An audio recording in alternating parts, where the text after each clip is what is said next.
I feel as though my journey to work has taken forever, when in actual fact it has only taken 5 minutes longer than it should do. Once again, it was mostly down to that dual carriageway. You know, you just plan to power down it, but you get on it and you start questioning, why are we all so slow? Why am I nearly getting ram-raided by some weird white transit van? And you place the blame on the car that's going incredibly slow at the front, some weird sort of Land Rover Jeep hybrid. And then after the first roundabout, you have to pass a cyclist and you're just like, oi, you beggar, that's all your fault, that is. And then you get back behind the weird Land Rover Jeep hybrid and discover that actually it does not believe cars should go as fast down the dual carriageway as they do, and you end up stuck behind them. At some point, they end up moving off the road, and the traffic starts gaining speed again, moving forwards, only to find themselves stopped in their tracks because the farmer is moving cows from one field into another, and thus you end up waiting for a few minutes whilst that happens. It did lead to me actually just shouting, sorry, I just saw something I've never seen before, and it completely ruined my train of thought because I was wondering what it was. This is the first time I've ever seen a rook scratch its chin with its foot, and it was mildly humorous. So this morning I did end up actually shouting a bit at other drivers because I knew that there was another car there and they were trying to overtake me and then coming really close into my lane, and I wasn't bothering overtaking because, as we know, I leave home pretty early. I don't see the point in doing it because I'm gonna get here before I have to be here anyway. I don't mind going a bit slower and being a bit later. It's fine. I say that today. Next week I'll be bemoaning it again. Also, so many nice birds out again. It's quite nice. If you want to go and do a spot of bird watching, I can recommend Cheshire because they're just abounding at the moment. There's currently some sort of blue titish type bird attacking the grate over my work's door.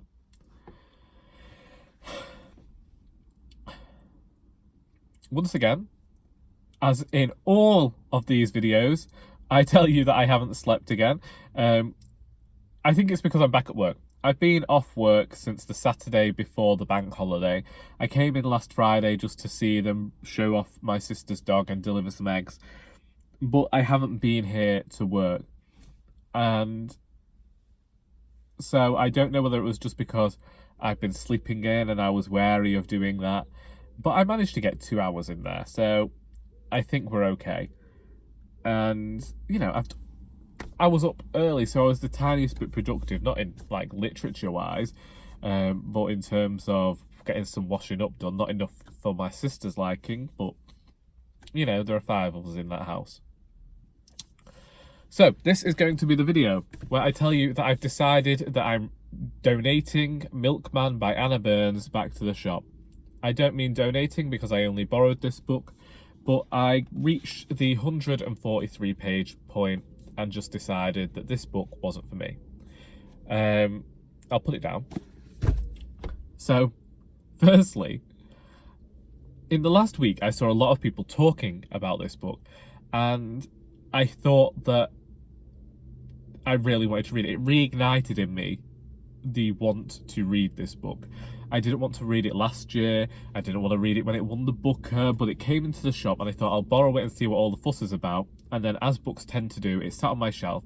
And it wasn't until this last week when I saw it mentioned on Simon of Savage Reed's channel and Beth of Beth Chats Books. You know, there were more, but I've seen it enough that I thought, do you know what? I'm gonna read it. And like I said to Beth when I was 40 pages in, I was really enjoying it. You know, this stream of consciousness style of prose to discuss a war and tragic events and the troubles in Ireland seemed to me somewhat reminiscent of Virginia Woolf talking about the war. I hate my fringe today. Yes, so I was getting reminded of Virginia Woolf, and I liked this all over the place narrative, the non-linearity of it. I still can't say that word. Yeah, it was reminiscent of the way we tell stories, we go off on tangents and all of that, but to me it very quickly grew old, and I don't mind having to focus on literature, and you know that I really like an experimental piece of work, but I just realised after another 100 pages that usually I have some sort of drive to read a book, and I had no wishes at all to pick this up. It felt very much like a chore, and I'd only been reading it for 2 days. I best read some more of that. And I was trying to find that adoration of a book, and you know, that energy and that verb.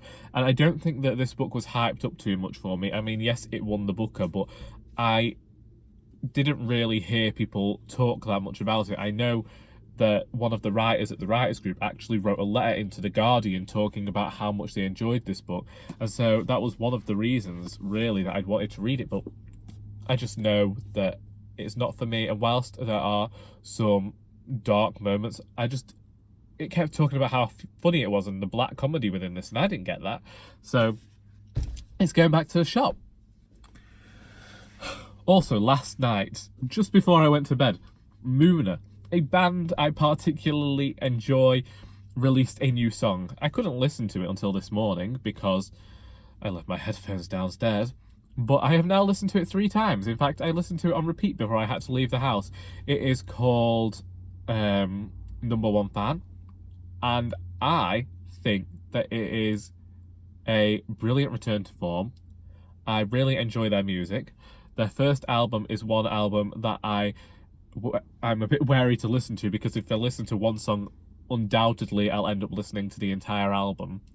And so I am going to leave a link to that video, and whether or not you care for their music,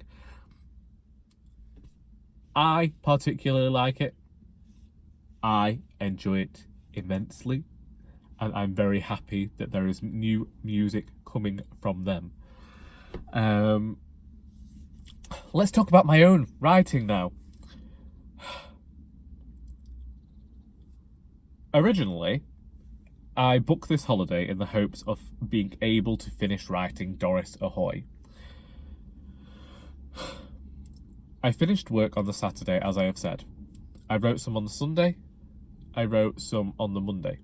My brother arrived with my nephew on the Tuesday, and for the Tuesday and the Wednesday, I was looking after my nephew. As we know, I don't do that much anymore now that they no longer live in the area, so I think, you know, that was fine to miss those 2 days of writing, really. But Thursday and Friday, I didn't really get to write either, so the first time I started writing properly was Saturday morning. And so but I also had other things on at the same time. I mentioned in an earlier video about how I was aware of the fact that I haven't been watching as much Booktube as I should, and I'm subscribed to a lot of people and I really want to be supportive, and so I have been making the effort to listen to Booktube. I've watched at least 4 hours of Booktube videos since the day after the bank holiday, the Tuesday, and to put that into perspective, I watch these videos at double speed, and so I'm really watching about 8 hours worth of Booktube content every day. And I also wanted to do the week of indies. It didn't end up being a week because all of the books were quite quick reads, and so they all ended up getting read between Thursday and Tuesday. So that video is online now, and I'll link that. But these things didn't really stop me from doing my writing much.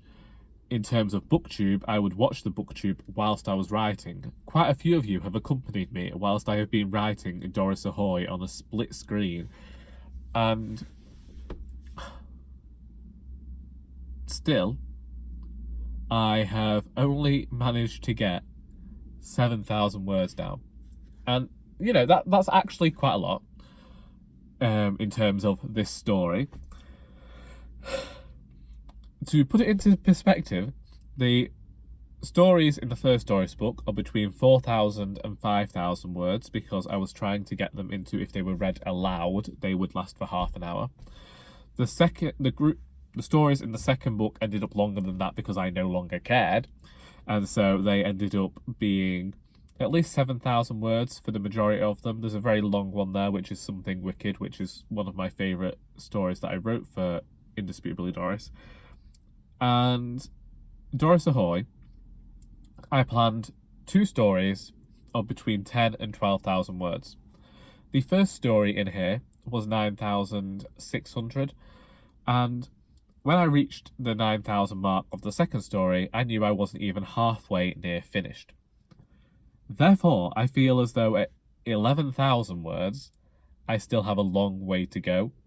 And this is fine because it's simply a novella, but that's the reason that the story hasn't finished. And I'm writing it in every spare moment I can get. In fact, the other day, it was Wednesday, and I just sat there and I looked at my sister and I'm going to cry in a minute because I cannot cope. Naturally, I wasn't actually going to cry, but it's not even stressful to write this book. It's, you know, when it's done, it feels like I'm getting somewhere, and like there's this weight of this story off my shoulders because these characters weigh on your mind. Not in a bad way. I don't bemoan that fact at all. I'm not annoyed at any of the writing. In fact, I'm quite glad that the characters are there for me to write, and they haven't disappeared after 2 years of not being written. Maybe that's it. Maybe they become more grandiloquent in their old age, and there's more of going around the houses. But I haven't finished the story yet, and I don't know when I'm going to finish the story because I don't know how long it's going to be. I have brought my notebook to work with me in the hopes of being able to snatch a few minutes before anyone gets here to do some writing. But it's such a different experience writing this book to the last one, and I think I'll probably say that with every book. Maybe as I gain more experience as a writer and someone who's releasing these books, I'll think that I don't know what I'm saying, but maybe as I gain more experience, I'll realise that every book is different and they're all going to be written differently. I don't know where I was going with that, if I'm honest. And so, you know, like I say, I'm enjoying the process of writing Doris Ahoy. The cover's done, and once it's written, then comes the whole thing of printing the whole book off, reading it aloud when nobody's at home, getting my mother to read it, foisting it upon people who usually read the books, and then it'll be done and you'll be able to purchase it and all that fun stuff. And then I'll go and wallow in a pit for 5,000 years. As I've said, I'm not doing events for this book. It's simply being put out there, unleashed upon the world, and let them have it.